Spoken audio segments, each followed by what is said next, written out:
Mabadiliko duniani yameletwa na vijana na watu maskini, kwa sababu vijana wanahitaji kutoka kwenye hali ya uduni kwenda kwenye hali bora zaidi.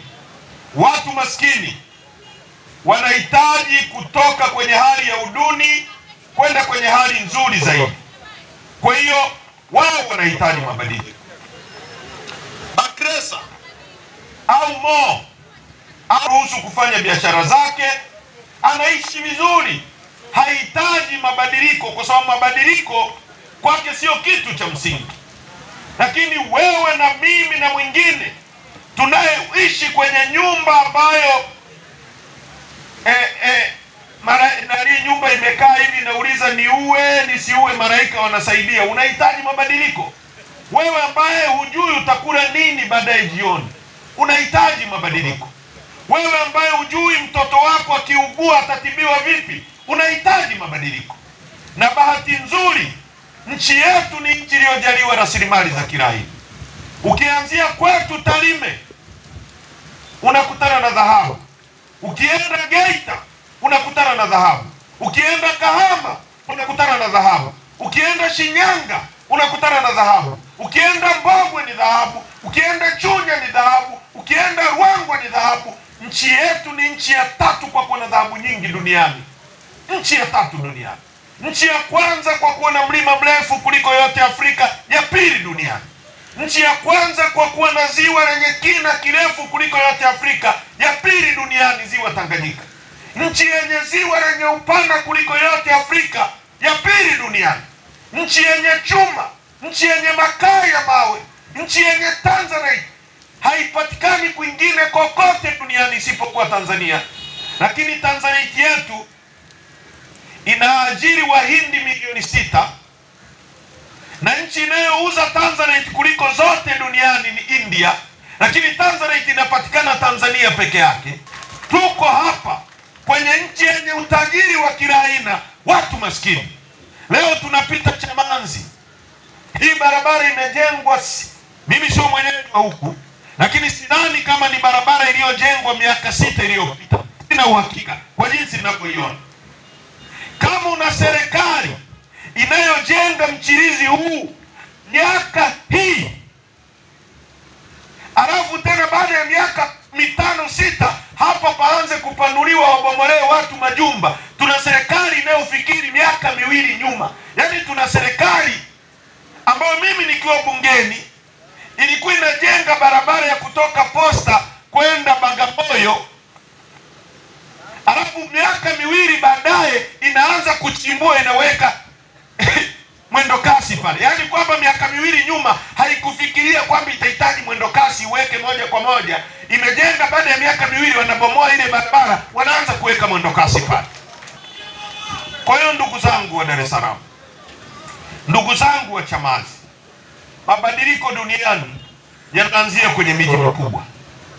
Hutegemei mabadiliko yakaanzie Tarime. Sisi Tarime tuna uwezo huu, lakini tuko pembezoni. Tarime hakuna vyombo vya habari, Tarime hakuna mabalozi.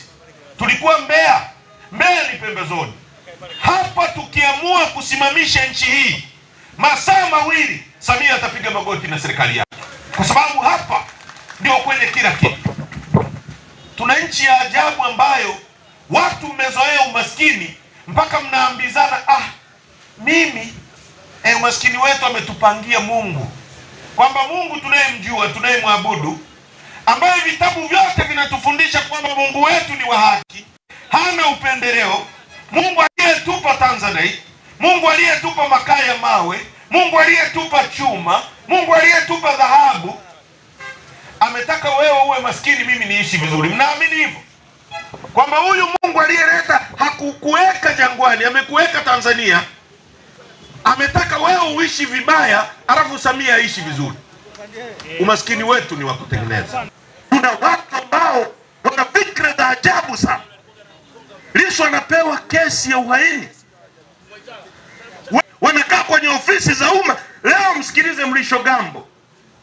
Mrisho Gambo alionea sana watu wa Chadema akiwa mkuu wa mkoa. Lakini leo ni mbunge, hata kama hakuchaguliwa. Mbunge anaposimama bungeni, spika anapaswa kumlinda mbunge kuliko anavyoilinda serikali. Lakini leo spika anailinda serikali kuliko anavyomlinda mbunge. Tuna nchi hapa. Kwa sababu mbunge is a taxpayer representative, ni mwakilishi wenu dhidi ya serikali. Spika anavyomzonga mbunge, anawazonga wananchi, anailinda serikali. Tuna nchi hapo. Watu wa Chamazi, tuna nchi hapo.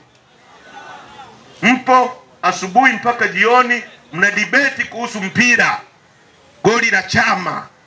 Si umeona ile faulu? Hakuna mtu anayefikiria kesho yake itakuwaje. Mnalala kwenye nyumba ambazo amezungumza hapa Pambaru kwamba watu kwenye nchi yenye utajiri hii wanakula utumbo wa kuku na vichwa vya kuku na mapupu. Ukiona mtu anakula kuku, aidha kuku anaumwa au yeye mwenyewe anaumwa. Na mmeridhika. Na mnaona ni hali ya kawaida. Na mnaambizana kwamba ni mipango ya Mungu. Aliyeko juu mngoje chini. Nikiwa bungeni mimi nimemuuliza waziri, nikamuuliza siku moja waziri Profesa Kabudi, anasema vijana hawana ajira sini. Nikamuuliza, mzee, kwani vijana kuomba ajira ni shida? Kama ajira ni rahisi, mbona wewe ulienda kuomba ajira kwa wananchi ya ubunge? Si ungekaa nyumbani wewe kwanza utuoneshe mfano? Vijana wana haki ya kupata ajira. Na kama mna serikali ambayo haiwezi kujibu matatizo ya ajira ya watu, serikali ambayo haiwezi kujibu kuhusu maisha yenu, iko hivi, naomba katiba. Naomba ile katiba. Shika hii. Katiba yetu ibara ya 8. Nitawasomea ili twende vizuri. Katiba yetu ibara ya 8 inasema hivi: Jamhuri ya Muungano wa Tanzania ni nchi inayofuata misingi ya kidemokrasia na haki jamii. Kwa hiyo wananchi ndio msingi wa mamlaka yote ya serikali, na serikali itapata madaraka na mamlaka kutoka kwa wananchi. B, lengo kuu la serikali, pigie mstari hapa. Lengo kuu, yani lengo namba 1 la serikali itakuwa ni ustawi wa watu. C, serikali itawajibika kwa wananchi. Yani nyie ndio msingi. Ukiona askari hapa analeta kiburi, hicho kiburi sio chake. Katiba inasema hivi, nyie ndio wenye mamlaka, ndio mmekasimu mamlaka yenu kwake. Yani Rais Samia mmekasimu mamlaka yake, mamlaka yale aliyonayo kusafishiwa njia sio mbwembwe zote ni nyie. Na lengo la serikali yake lapaswa kuwa ustawi wa watu. Sasa kwenye nchi yenye dhahabu namba 3 duniani, nchi yenye Tanzania peke yake duniani, nchi yenye ziwa lenye upana kuliko yote Afrika la 2 duniani, nchi yenye ziwa lenye kina kirefu kuliko yote Afrika la 2 duniani, nchi yenye mlima mrefu kuliko yote Afrika wa 2 duniani, nchi yenye Ngorongoro ambayo iko kwenye maajabu 7 ya dunia. Hapa ndio mnaishi hapa. Hii ndio mji mkuu sasa. Yani hapa hivi tuko mji mkuu hapa. Yani ndio maeneo yetu. Angalia maji, yani hii ndio kila kitu, ndio uso wa nyumba yetu. Tuko sawa sawa kweli? Huu ndio ustawi. Wangapi hapa nikisema hivi Mungu atakuja na tunahitaji kwenda mbinguni, lakini kiingilio shilingi 50,000, wangapi hapa mtaenda mbinguni saizi? Wangapi mtaenda mbinguni? Robo 3 hapo mtaingia kwenye moto kwa shilingi 50,000. Unajua shilingi 50,000 ni shilingi ngapi za Kimarekani? Ni dola 20. Shilingi 50,000 ya Kitanzania ni dola 20 za Kimarekani. Wote mnaenda motoni hapa. Kwa dola 20 tu mnaenda motoni. Kwenye nchi namba 1 ambayo ina Tanzania peke yake duniani, tuna nchi kama Singapore. Singapore ina kilomita za mraba 770. Dar es Salaam na kilomita za mraba 1590. Yani nyie ni mara 2 ya Singapore. Per capita income, yani kipato cha mtu wa Singapore cha kawaida ni dola za Kimarekani 84,000 kwa mwaka. Yani ni milioni 300 kwa mwaka. Kipato cha mtu wa Singapore. Wewe unazungumza kuhusu 20,000 unaenda moto. Yani dola 20 unaenda motoni. Tuko sawa sawa kweli watu wa Dar es Salaam? Tunahitaji kubadilisha hali hii. Unaelewana vizuri? Hatuwezi na usitegemee kwamba Mungu atakuja kutubadilishia hali hii. Hali hii itabadilishwa na vijana na sisi wenyewe kwa kuweka serikali nyingine madarakani. Na ndio maana tunapigania mfumo ili katiba yetu inavyosema kwamba ibara ya 8 wananchi muwe na msingi, ndio muwe msingi wa mamlaka. Nilimsikia Charamira, mkuu wa mkoa wa Dar es Salaam, anasema kwenye TV kwamba kuna mama alikuwa anajifungua, akaenda hospitali akaambiwa anunue gloves, anunue na wembe. Huyo mama akawa hana hiyo wembe, akampigia mkuu wa mkoa kutaka msaada. Mkuu wa mkoa anasema, yeye mwenyewe anasema kwenye TV, nafikiri mlimuona, akamwambia kama huna nenda mume wako akakufanyia operation. Si alisema hivi? Yani mama anaumwa, mimba imefika, anataka kuleta kiumbe duniani, ana shida, anamwambia mkuu wa mkoa, anamwambia nenda mume wako akakufanyia nini? Operation. Bila shaka huyo mama hawezi kuwa anatoka Masaki. Siamini kama ni mama wa Masaki, kwa sababu mama wa Masaki atakuwa na insurance.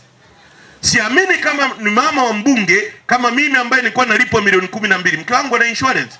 Naamini ni mama either kutoka Mbagara au kutoka maeneo mengine ambao watu hawana uwezo sana, si ndio? Anaambiwa hivyo. Kwa nini anasema hivyo? Rais hajamchukulia hatua mpaka sasa, kwa sababu rais anajua wewe humweki madarakani. Kama kura yako ingekuwa inamweka rais madarakani, angeona kwamba kwa kauli hii ya Charamira ananiharibia mimi kazi kwa mabosi wangu, angemfukuza Charamira. Si kama mnaelewa? Mnanielewa vizuri? Sasa sisi tumekuja kwenu kwa no reforms ili tupiganie kura yako iwe na thamani. Mbunge wajibike kwako, diwani wajibike kwako, mwenyekiti wa mtaa wajibike kwako. Ndio Chadema tunachopigania, ili kura yako iwe na nguvu. Ukiweka Chadema madarakani, ikishindwa kutekeleza yale inayowaahidi, mwe na nguvu ya kuipiga chini na kuweka mtu mwingine ili heshima iwepo.